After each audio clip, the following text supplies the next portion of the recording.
Assalamualaikum warahmatullahi wabarakatuh. Dan halo teman-teman semua. Perkenalkan, kami dari kelompok 1 kelas 3B D4 Teknologi Kimia Industri.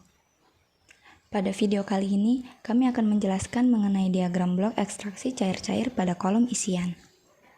Namun, sebelum kami akan menjelaskan mengenai diagram blok ekstraksi cair-cair, berikut adalah skema proses dari ekstraksi cair-cair. Dalam proses ini, model campuran yang digunakan adalah air, metil etil keton, N-heksan, di mana MEG sebagai solut mula-mula berada dalam air, kemudian diekstraksi dengan pelarut N-heksan. Umpan yang diekstraksi mengandung MEG. Pengamatan dinamika tetes dalam kolom isian dilakukan secara visual dan direkam dengan kamera digital. Kemudian, berikut adalah diagram blok proses ekstraksi cair-cair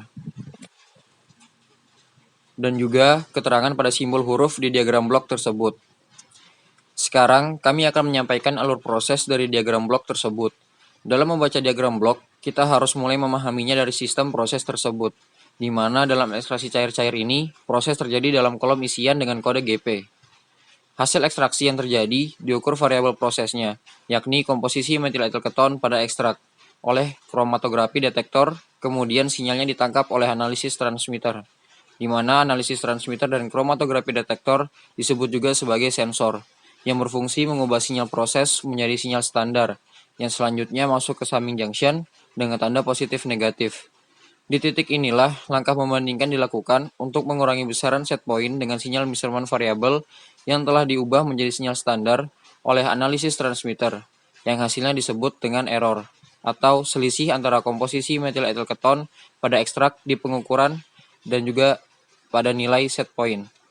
Selanjutnya, nilai error dievaluasi oleh analisis rasio controller yang kemudian controller mengirim sinyal kendali ke unit pengendali akhir atau control valve sebagai koreksi dari acuan nilai error. Control valve kemudian menjalankan perintah dari controller dengan memasukkan manipulated variable atau laju alir pelarut N-heksan ke dalam proses di mana artinya control valve bekerja secara otomatis atas perintah dari sinyal kendali yang diterima. Di dalam proses tersebut pula terdapat variabel lain yang masuk, yakni disturbance atau gangguan, yaitu laju alir umpan dan komposisi umpan di mana dikatakan sebagai gangguan karena laju alir umpan tidak dikendalikan oleh control valve dan mengakibatkan laju alir yang tidak terkontrol. Kemudian, nilai manipulate variable yang masuk akan mempengaruhi kondisi proses ekstraksi dalam kolom isian, di mana jika semakin banyak laju alir umpan yang masuk, maka penambahan N-heksana sebagai manipulate variable juga akan semakin banyak. Dan begitu juga sebaliknya. Kemudian, selanjutnya hasil dari ekstraksi tersebut akan kembali dibaca oleh sensor untuk dilakukan hal yang sama seperti sebelumnya, atau bisa juga disebut sebagai sistem control closed loop. Hingga akhirnya didapatkan nilai variabel proses yang mendekati nilai set point atau bahkan sama dengan nilai set point.